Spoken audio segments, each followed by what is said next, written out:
This is Hannibal from the HannibalTV.com with a very quick news update. AJ Styles is going to be out 4 to 6 weeks with a separated shoulder, according to Dave Meltzer. It was injured doing a spot with Edge, but Styles says it was not Edge's fault. Apparently, WWE had a meeting with NXT wrestlers saying not to call any of the main roster guys out without their prior permission, which makes a lot of people think this Matt Riddle, Brock Lesnar confrontation thing was just a big work. Meltzer from the Wrestling Observer says that the Goldberg Riddle thing was definitely not a work, but if the Matt Riddle Lesnar thing would be a work, you would think they would have given Riddle a better performance in the Royal Rumble. I guess WWE signed Riddle mainly to avoid New Japan signing him. Someone made a comment yesterday that Sabu would never have done well in a feud against John Cena at 40. I just want to say that I think he's around 50 now, and he can still go better than not any 20-year-old, but most 20-year-olds. So he definitely could have still had a feud with John Cena at 40. AJ Styles is 42 now and is still top guy.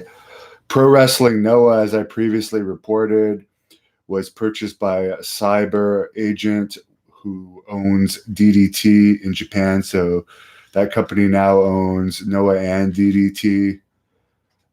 The previous company that owned Noah didn't really grow it at all. And I guess WWE tried to purchase Noah to make it this new NXT Japan, but Noah turned them down. They also attempted to buy Dragon's Gate in Japan and were turned down.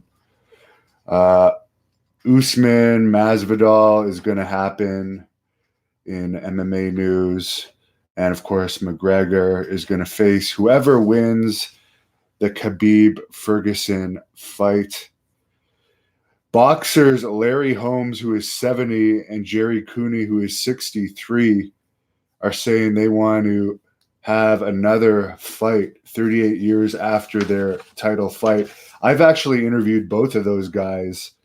They're both really nice guys. I hope to interview them both again in the future, but it seems like all that talk is just going to be some type of publicity stunt, although I can say both of those guys are still pretty big, thick, muscular guys. Mark Montoya says Sabu to Great North Wrestling. I don't think you're going to see him in Great North Wrestling.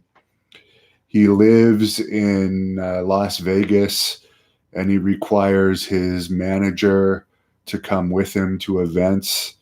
And that is just a lot of travel costs. And I don't think that will be worth it. He did wrestle the Blood Hunter, though, earlier this month. And that match is going to be posted soon here on the Hannibal TV.